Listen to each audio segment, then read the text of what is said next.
Thank you very much. So, I guess everybody, first of all, I wish to thank the organizers of this symposium, especially Dick Manchester, for organizing such an exciting conference, and also other guys from SOC and LOC. So what I will be talking today, I will be talking about the basic pulsar model, about the mass fundamental physics, which lies, so to say, at the bottom of all theoretical efforts. So I guess everybody in this room knows that pulsars are incredible objects. There are incredible machines, and this machine is very clean, with very little friction. This friction is actually producing radiation, and this little friction allows us to see them. But the underlying machine is clean. And usually one thinks if the machine is clean, so, and if we neglect this friction, so the machine must be simple. But in this talk, I will try to argue that that is not the case. Even the underlying idealized machine is complex. So let's start with this. This is actually our basic model of what pulsar is. So we have a compact, highly magnetized, rapidly rotating object surrounded by plasma. The rotation of the object pushes the plasma away into the pulsar ring. And this picture is not a figment of theorist's imagination. We see this plasma, we see pulsar in nebulous. So there is a compact object and there is a dense plasma there. And there should be no argument about it. So the motion of the plasma creates currents. These currents modify the initial magnetic field of the central object and make it possible for this plasma to flow up to infinity. So the plasma motion, or better to say the currents flowing in plasma, makes out of the magnetosphere, out of the initial magnetic field, the magnetosphere. When there are closed magnetic lines, where plasma correlates with the neutron star, and open magnetic lines, where the plasma flows up to infinity. When we think about pulsar as an astronomical source, so we have actually this picture in mind. So somewhere close to the polar cap, there is a emission zone. There is a zone where the radio emission is generated.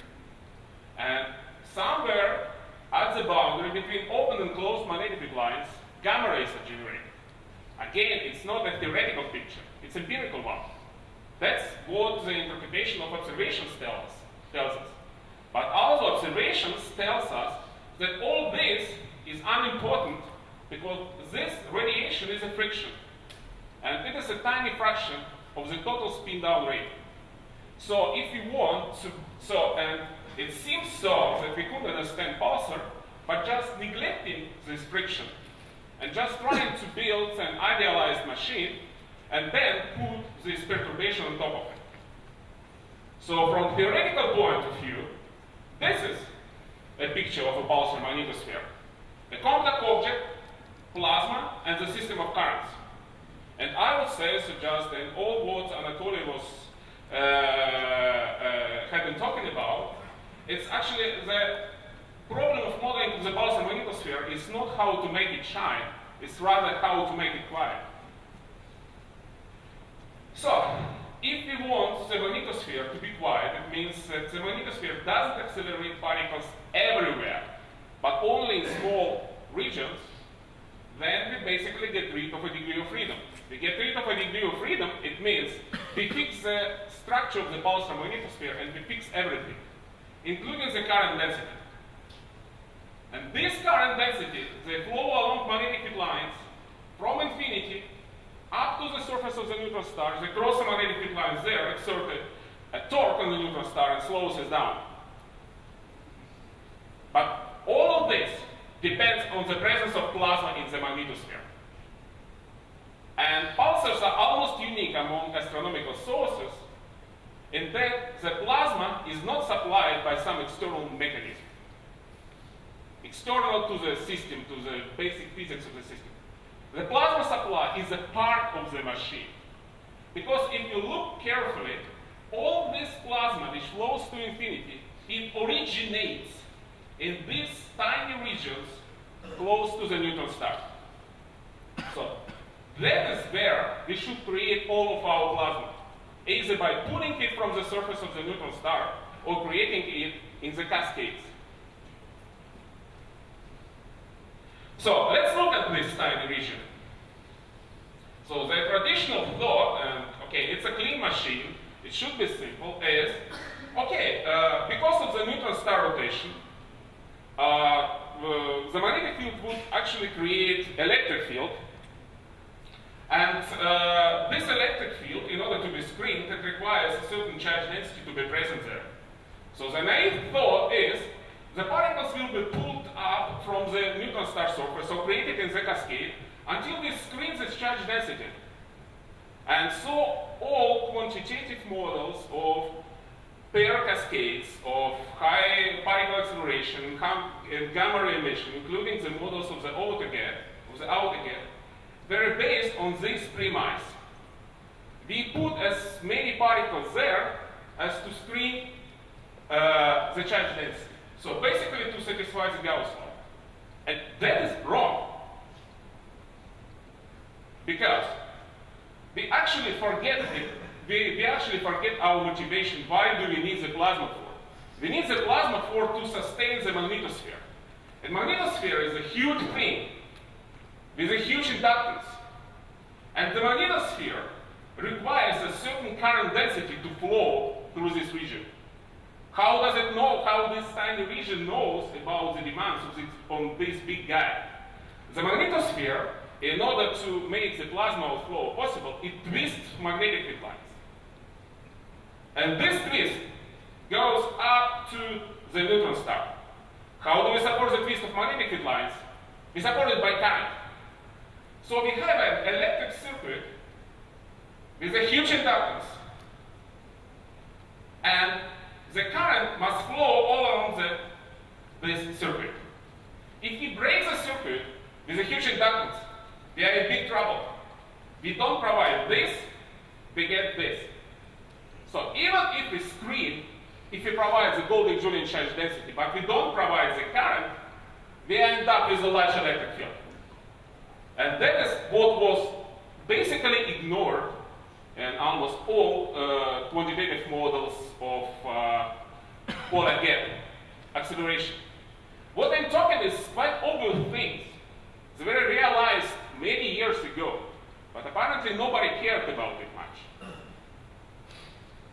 And why nobody cared is just the thought was just up to 30 years ago, we didn't have a model of the pulsar magnetosphere. We didn't know what the current density is. And the hope was we create the charge density, and if this charge density moves with a constant speed stationary, we will get the required current density. But that's not the case. Let's look at the current density distribution from different inclination angles. It's a force. It's from force-free model. And as Anatoly told, so just most of the models, whatever you do, they basically are very similar to force-free models. And we see that nothing, that the current density is almost never equal to this Golding-Julian current density. It is never the Golding-Julian charge density times C. It can be less than the Golding-Julian charge current density, it can be larger than the Golding-Julian current density, and it can flow in the opposite direction. Not only in the current sheet, but in the polar cap as well. So let's look closer what is going on here. Here is a picture of the cascades. Particles are accelerated, emit gamma rays are being absorbed by magnetic fields, they create pairs, and these pairs screen electric field. So that is a problem which should be solved. But this problem should be solved taking into account both requirements. The requirements to provide both the Golding-Julian charge density as well as the current density demanded by the magnetosphere. And that is a problem which I have been solving for several years. So in order to, so the problem is quite complicated. It's time dependent. So it's difficult to come up with reasonable assumptions. So I decided to solve the problem from first principles. So I decided to build the simplest possible model which, however, includes all physical ingredients. So first of all, it includes the correct electrodynamics, then it includes particle acceleration, gamma ray emission, electron-positron pair creation. Then nobody knows whether the delay between the photon emission and actual production of gamma rays is important. It's in. So the screening of the electric field is also there. And finally, the correct boundary conditions. So my numerical code does everything this. It does self-consistency. It's 1D. It's limited in elementary processes here, just to make it simple. But it includes all the physics. So basically, when I started, I don't mess with it anymore. So regarding the boundary conditions, the most commonly used ones are then the particles cannot leave the neutron star surface. It's the Ruderman-Sutherland model. So it has been published in these papers. And recently, we did the case, which probably is the right one for pulsars, when neutron star has an atmosphere and particles could be freely pulled from the atmosphere. So next, I will present, so just as I told you at the beginning, the system turns out to be very complex.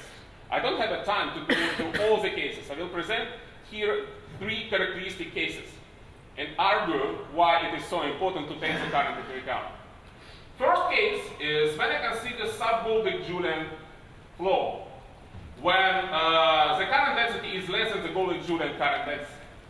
So let's start with vacuum and see what's going on. So just here is a phase space portrait. So here is the distance from the neutron star. Neutron star is always in all flows at the distance 0. And here is the core velocity of particles. It's v times gamma. Blue particles are electrons, red particles are positrons. You are not going to see them here. Black particles are gamma ray photons. You will see them on later plots. In this particular example, the distance is in the dBi length. The dBi length for 1 second pulsar is 2 centimeters. So this region is so high.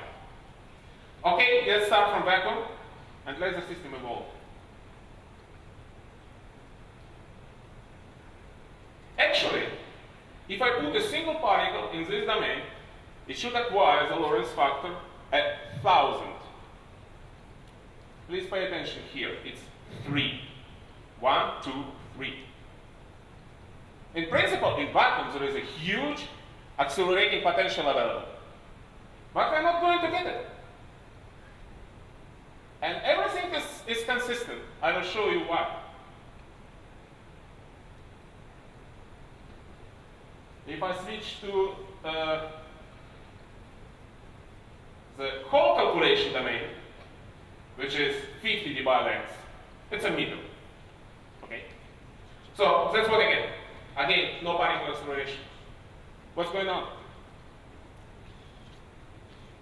So let's see. We have 4 particles, which is as much as we need to screen the Goldich-Julian charge density. If all of them will move in the same direction, we will provide too much current. So what we need to do is send only half of them in the required direction, and the rest of them should move in the opposite direction. So all the particles, because they are of the same charge, they contribute into the charge density, but this one, they do not contribute into the current density. And that's exactly what is going on. So this is a phase space plot. When particles are moving that direction, they're moving away from the neutron star. When they're moving in that direction, they're moving towards the neutron star.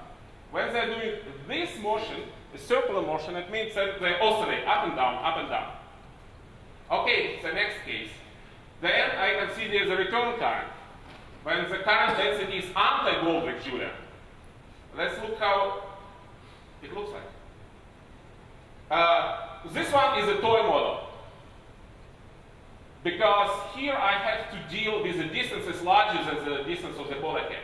So here in my model, the pair creation is possible only up to the distance of 0.7 in whatever units it is. And please note this is a logarithmic scale. This is 10 to the 8th, the Lorentz factor 10 to the 8th. What we see that the cascade starts at farthest distance possible when the pair formation is possible. It doesn't start at the neutron star surface. It starts here, right now. It produces plasma. The plasma screens the accelerating field. That's it. Depending on the parameters, this cascade can propagate up to the surface of the neutron star. But it means that in the outer magnetosphere, in these regions, we should have a cascade. But I should emphasize it had nothing to do with the traditional outer gaps. Because here, the current is the agent which drives these cascades. What is going on here? Again, 4 particles are necessary to provide the Gaussian charge density. But the current is in that direction. So some particles must move in this direction towards the neutron star. The rest of them should not contribute into the current. But here is a catch. We cannot get these particles from the surface of the neutron star, because the surface of the neutron star is in that exactly direction. All these particles must be created in the cascade, and that's what is going on. So if we look at the space portrait, now it's only the small fraction of the previous plot, so it's only up to the Lorentz factor of 100. We see that the most of the negatively charged particles, electrons, are moving towards the neutron star. They have a negative momentum. And pretty much the rest of it is moving in the same direction. So these particles, they do not contribute neither to the current nor to the charge density. And the last case, which I want to consider, is the case of the super Goldich-Julian flow. Here I also have a variable Goldich-Julian charge density, the case which was advocated in Aronson, Charlemagne, and Muslimov and Segal. Okay.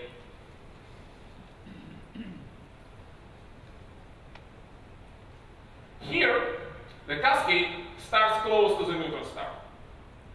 You can see this, a burst of pair formation,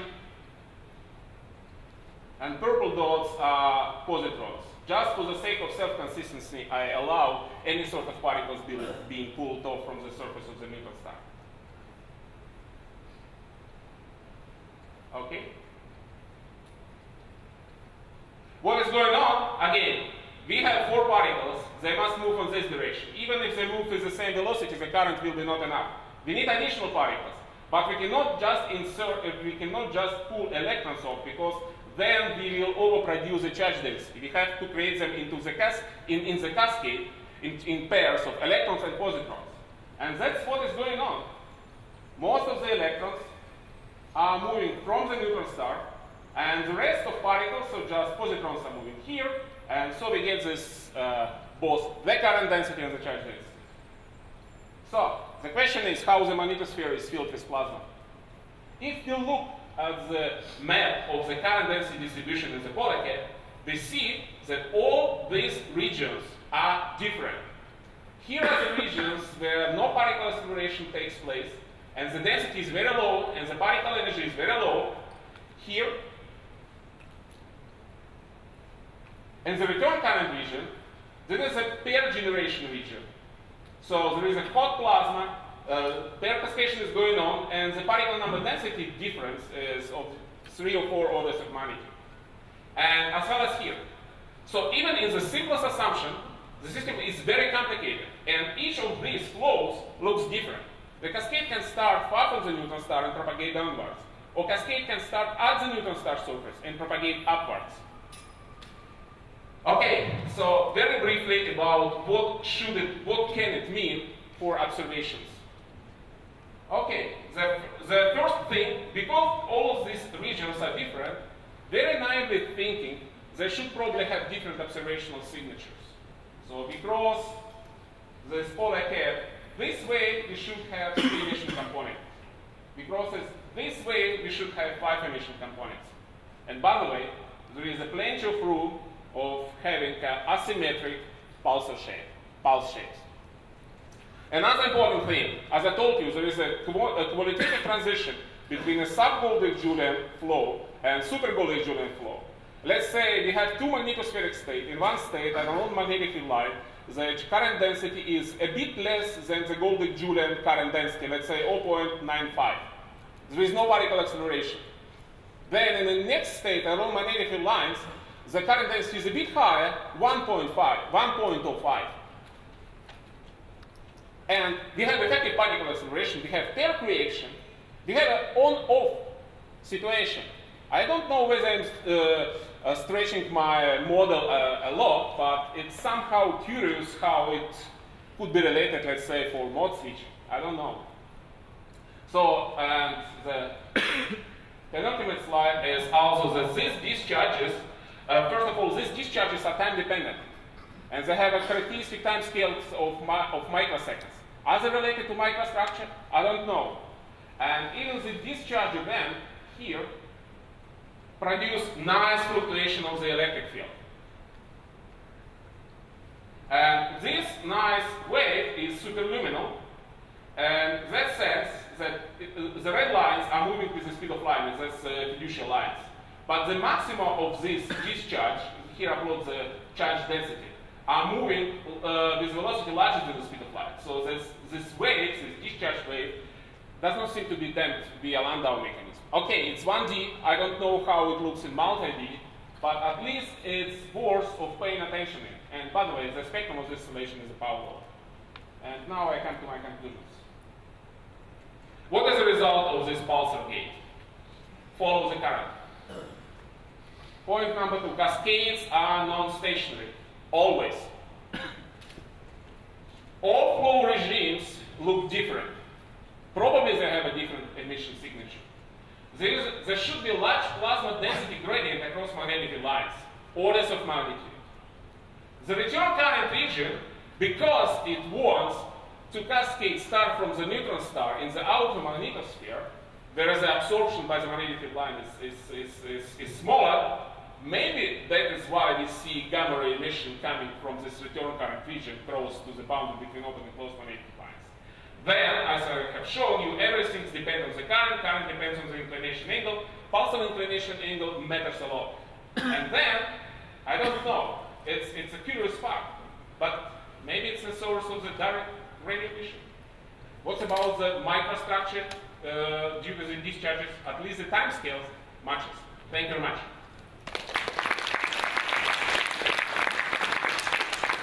I think we have to move on to the next talk, but during the transition, we can have a question. Simply.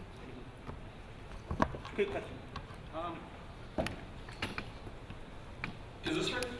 Do you think this return current that you're talking about is the primary means of heating the polar caps that we see in the X-ray emission? And is the temperatures that you get that we see coming from polar caps consistent with what the return current that you're generating? Yes and no, because I have a really toy model for this. So just I cannot do better than an order of magnitude estimate. Order of magnitude estimate says it's more or less okay. But you know, I have to really go to multi-D and do it accurately before I can make any predictions. And by the way, this emission, these hotspots should be asymmetric. Okay.